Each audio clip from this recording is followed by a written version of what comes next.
एका दलित माणसाची मृत व्यक्तीला जिवंत दाखवत त्याच्या खोट्या बनावट सह्या करत जागेचे सातबारा नावावर करून घेतला। त्यात जयकुमार गोरे यांच्यावर अॅट्रॉसिटी दाखल आहे। गोरेंनी ते बोललं पाहिजे की तुमच्यावरच्या अॅट्रॉसिटीचं काय झालंय। बरं, ही अॅट्रॉसिटी तुम्ही म्हणाल मी खूप जुनं काढलंय का? नाही, मी अजिबात, आपण असलं काय जुना कार्यक्रमच करत नाही, माहितीये का।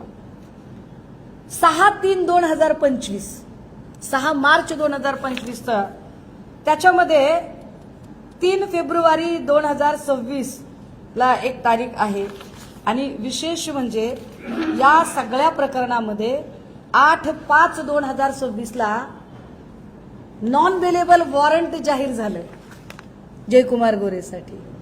8 मे 2026 आत्ता जून महिन्यात 8 तारखेला काय गोरे, अहो काय पालकमंत्री आहे का, कोण आहे तुम्ही?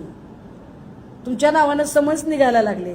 हे समन्स रद्द होण्यासाठी त्यांनी प्रयत्न केले। सुषमाताईंना त्यांनी योजलेल्या कामात मनापासूनच्या शुभेच्छा आहेत।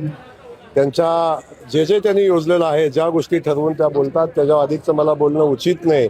या भगिनींना माझं एवढंच सांगणं आहे की एखादा सामान्य कुटुंबातला राजकारणी जेव्हा इथपर्यंत येत असताना खूप मेहनतीनं सामान्य लोकांची सेवा करून 4-4 वेळा विधानसभेमध्ये निवडून येतो आणि लोकांची सेवा करतो, तेव्हा आपण एखाद्यावर आरोप करत असताना वस्तुस्थितीची माहिती घेऊन आणि वस्तुस्थितीला धरून केलं तर मला वाटतं उचित होईल। त्या पण सामान्य कुटुंबातल्या आहेत, माझ्या मोठ्या भगिनी आहेत। त्यांना माझी एवढीच विनंती आहे की आपण कोणाच्या ऐकण्यावर न जाता, माझ्यावर गुन्हे दाखल आहेत हो आहेत ना, त्याचा निकाल लागलेत कोर्टामध्ये, तर कोर्ट ठरवेल, आपण न्यायाधीश होण्याचा प्रयत्न करू।